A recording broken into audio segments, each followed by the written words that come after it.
Hello, and welcome to Be Still and Know, and today is another edition of Movies and TV That Are Real, Adam's Book of Revelation, Soft Disclosure in the Media.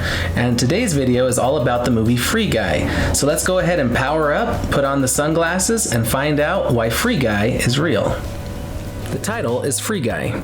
The basic premise is a non-playable character or NPC in an open-world internet-based video game suddenly begins to wonder if his life could be more than his programming dictates. The film also follows the game's developers, Millie and Keys, as they try to prove that their AI, artificial intelligence software engine, has been repurposed by a corrupt tech mogul, Antoine, who has never properly licensed it. The original game, Free Life, was meant to be a game where people watched artificially intelligent characters live daily lives. Since it was rebranded as Free City, it was turned into a violent game where NPCs took a lot of abuse from real-life gamers, with many missions directly requiring or rewarding doing physical harm. After one of the NPCs, a bank teller simply known as Blue Shirt Guy, is triggered to begin expanding his consciousness due to the underlying AI engine still being present in the game, it is discovered by the game's creators, Millie and Keys, that their original game build was simply covered up and their whole game was essentially stolen from them without being properly licensed. This becomes apparent after Blue Shirt Guy stops following his NPC programming and begins leveling up by performing good deeds and saving his fellow NPCs from harm like a superhero. He falls in love with the avatar of Millie, known in the game as Molotov Girl, as they work together to try and prove Antoine's theft. Millie inspires Blue Shirt Guy and the other background character NPCs to rebel against their daily abuse-taking NPC programming and go on strike. This gives Blue Shirt Guy enough time to try to reach the original Free Life world build to prove that the game was stolen and prevent Antoine from erasing the game for good. After the revelation that Antoine stole the game's engine is made public, he is forced to make a deal where Millie and Keys get their original game back and all the NPCs from Free City get to live a fantasy life in peace in the original Free Life game build. They no longer have to follow their NPC programming and can live life however they desire, and there is no bank. Some themes are AI, artificial intelligence, ignorance, mind control, simulated life, extra-legal corporate actions, hidden high technology, paradigm shifts, deceit, revelations, lifting the veil, greed, caste system,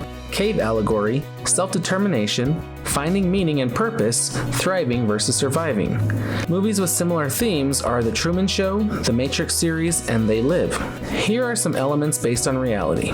There are many themes that are alluded to in Free Guy that have appeared in other movies in the past. One of these is the scientific simulation theory, the theory that we are living in a programmed simulated universe with code and rules acting as the laws of physics. The more we learn, the more we can see the code of the universe. Movies like the Matrix series explore this in more detail. Another theme that is alluded to is a lack of control over your own life, or fate versus free will, and being ignorant of being watched by others. The Truman Show explores this theme beautifully, and Free Guy director Sean Levy has stated it is like The Truman Show for the gaming world.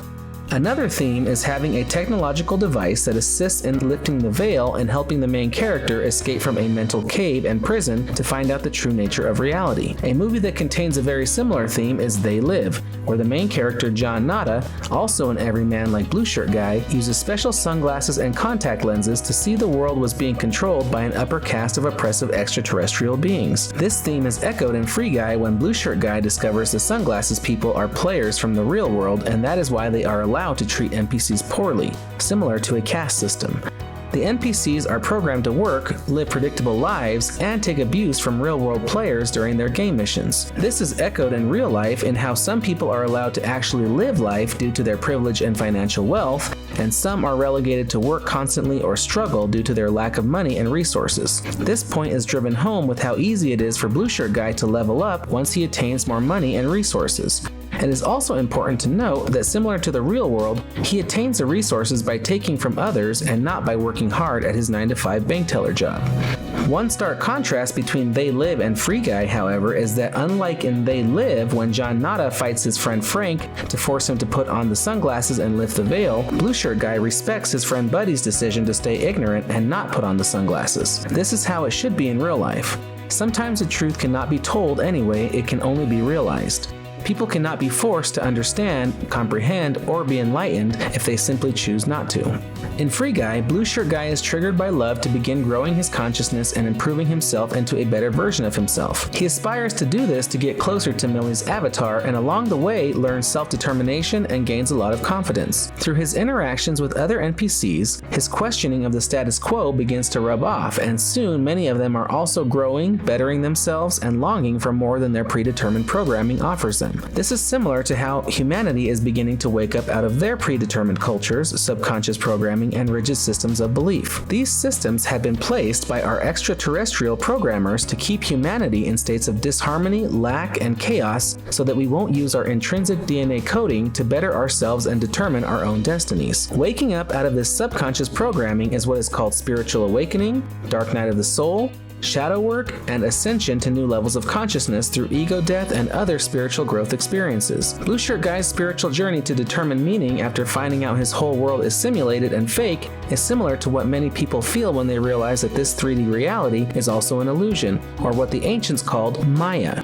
Blue Shirt Guy's security guard friend Buddy helps him to determine that it doesn't matter if they aren't technically real because the moments and love that they share are. This is also true of the human experience. We may just be slowed down light particles appearing to be solid, amassed into a functioning light body that can harness sparks of consciousness called souls, but the lives we live and moments we experience are still very real.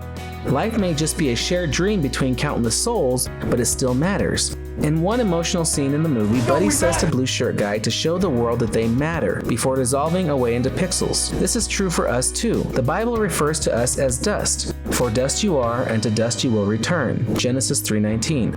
That is all that matter is. Congregated particles that clump together like dust into a clump of soil. We are slowed down energy waves that appear as a clump of particles dancing together to form a solid 3D impression. But while we may just be beams of light that shine for 100 years in an infinite, ever-shifting universe, we matter. Our lives, our dreams, our goals, our anxieties, our moments, they all matter. So we should never stop growing, improving, hoping, dreaming, and striving. That is how we truly free ourselves and become real. Here are some possible consequences of hard disclosure. If everyday humans realized that many of them were following predictive programming and not fully conscious and aware, this would cause some to be unnerved and possibly fall into existential crisis, otherwise known as a dark night of the soul.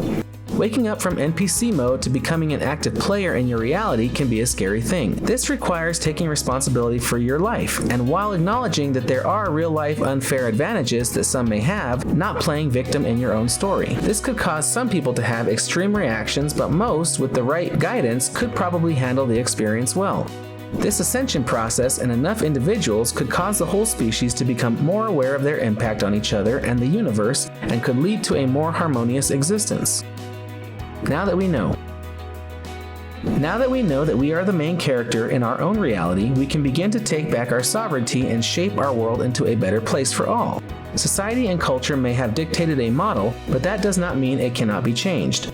Our world does not have to be sterile and devoid of life and meaning.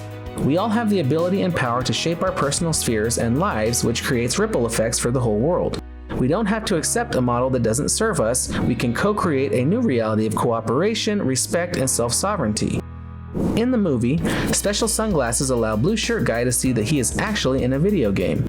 In reality, we have to lift the veil ourselves. There are no magic sunglasses that will allow us to see through the thought prisons and subconscious programming that have kept us in a loop of self-defeating thought patterns and actions. We must take back our personal power and begin to love ourselves, inside and out. This includes self-care and trusting our own intuition rather than relying on an authority to always tell us what to think and how to act. Our programmers taught us how to hate each other and how to hate ourselves to keep us in an NPC mental box following scripted programming and regurgitating confounding and misguided talking points. We must teach ourselves and then each other how to love. Going within, trusting our intuition, loving ourselves, and then all of creation is the only way to truly lift the veil and break the spell. Then we can finally begin to experience free life. Thanks again for joining us at Be Still and Know. Remember that you can always like the video, subscribe to the channel, and support us through PayPal or Cash App. Remember that no matter what comes your way, it's going to be a great day. Thanks again. I'll see you later.